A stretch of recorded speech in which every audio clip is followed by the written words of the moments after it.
Sabe, no fundo, a nossa vida é basicamente a soma dos nossos hábitos. Mas como é que eles funcionam de verdade? E mais importante, como é que a gente consegue mudar esses hábitos? Vamos mergulhar na ciência por trás desse poder todo. Olha, quem nunca tentou mudar alguma coisa na vida, né? Seja parar de fumar, começar a fazer exercício, mas o que separa uma tentativa, que não dá em nada, de uma transformação que dura para sempre? Para entender isso, a gente precisa conhecer a história da Lisa. A transformação da Lisa é impressionante.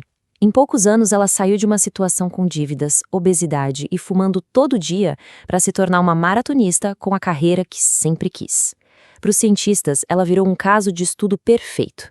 E o que eles descobriram é que a mudança dela não veio de uma única grande decisão, mas sim da mudança de um hábito-chave que criou um efeito dominó na vida inteira dela. Então, a chave para a mudança da Lisa, e para qualquer mudança, na verdade, está em entender o código por trás dos nossos hábitos. Existe um padrão neurológico que o cérebro segue de novo, e agora a gente vai decifrar esse código. Olha que interessante. Pesquisadores do MIT descobriram que o nosso cérebro é uma máquina de economizar energia. Para poupar esforço, ele pega sequências de ações e transforma em rotinas automáticas. E essa automação toda é controlada por um ciclo de 3 passos, que ficou conhecido como o loop do hábito. É assim que funciona.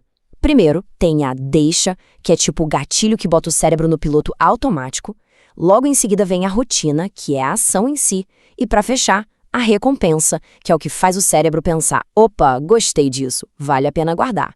Essa sequência de 3 passos é basicamente a arquitetura neurológica da nossa vida. Ok, mas como exatamente o cérebro faz essa mágica? Como ele vai de um esforço gigante para uma coisa que a gente nem percebe que está fazendo? A resposta está na forma como a atividade cerebral muda, e muda muito, conforme um hábito vai se formando. Imagina só a cena. Ao aprender algo novo, tipo o caminho no labirinto, o cérebro de um rato fica a 1000 por hora. Ele está analisando cada cheiro, cada curva, cada som. É um processo de esforço mental total, onde cada decisão é pensada, é deliberada.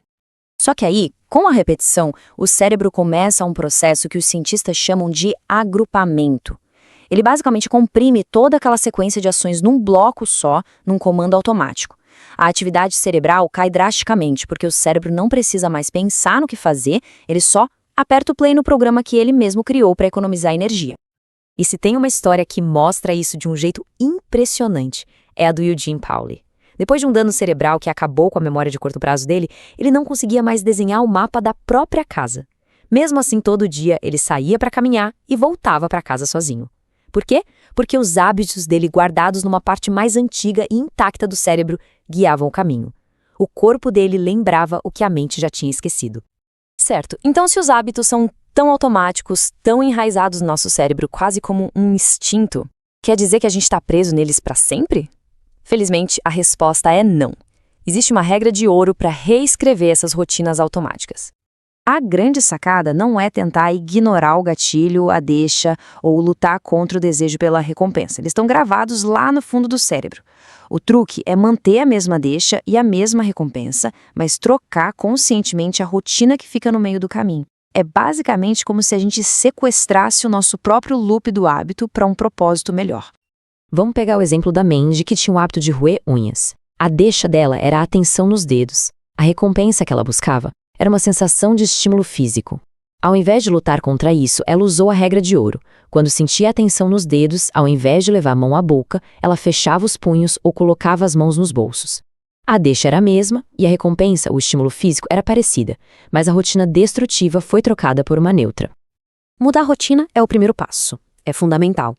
Mas, para um hábito novo realmente grudar, para ele virar automático, falta um ingrediente secreto. É um motor que realmente faz o loop gerar com força, o anseio, aquela antecipação da recompensa. Essa história da Pepsodent é simplesmente genial.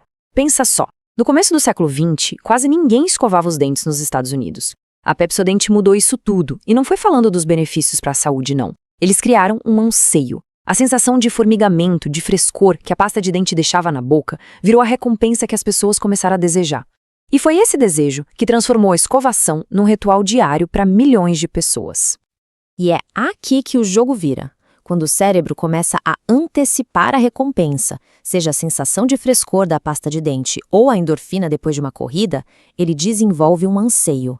E é esse anseio que transforma o loop de hábito de um processo mecânico em um ciclo poderoso que se alimenta sozinho. Entender o loop do hábito é incrível para a mudança individual. Mas, e se existissem hábitos com um poder desproporcional? Hábitos que funcionam como a primeira peça de um dominó, capazes de derrubar várias outras e transformar não só uma pessoa, mas uma empresa inteira. Esses são os chamados hábitos angulares. Dá uma olhada nesse número. 27 bilhões de dólares. Foi isso que o valor de mercado da Alcoa, uma gigante do alumínio, cresceu quando Paul O'Neill assumiu como CEO. E ele conseguiu isso chocando todo mundo em Wall Street com o plano dele. E qual foi o segredo dele? Ele simplesmente ignorou todos os conselhos sobre focar em lucros e eficiência. Na primeira reunião com os investidores, ele anunciou que o foco principal dele seria uma única coisa, um único hábito. O O'Neill estava atrás do que os especialistas chamam de hábito angular. Pensa nele como a pedra fundamental de uma construção. É um hábito central que, quando você mexe nele, desencadeia uma reação em cadeia que vai remodelando vários outros hábitos ao redor, transformando a cultura de uma empresa de dentro para fora. E o hábito angular que o O'Neill escolheu foi a segurança do trabalhador. Parece simples, né? Mas ao focar obsessivamente em zerar os acidentes, ele forçou a empresa inteira a mudar. Para melhorar a segurança, a comunicação tinha que ser impecável. Para a comunicação melhorar, os processos de produção precisavam ser redesenhados. Um único hábito mudou absolutamente tudo.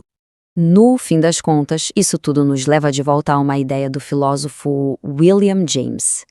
Toda a nossa vida não passa de uma massa de hábitos. Isso mostra que quem a gente é no dia a dia é o resultado das rotinas que construímos, muitas vezes sem nem perceber. A boa notícia é que esses hábitos não são nosso destino. Ao entender o loop da deixa, da rotina e da recompensa, a gente ganha o poder de reescrever o nosso próprio código. O sistema foi revelado. A questão que fica agora é: o que será reprogramado?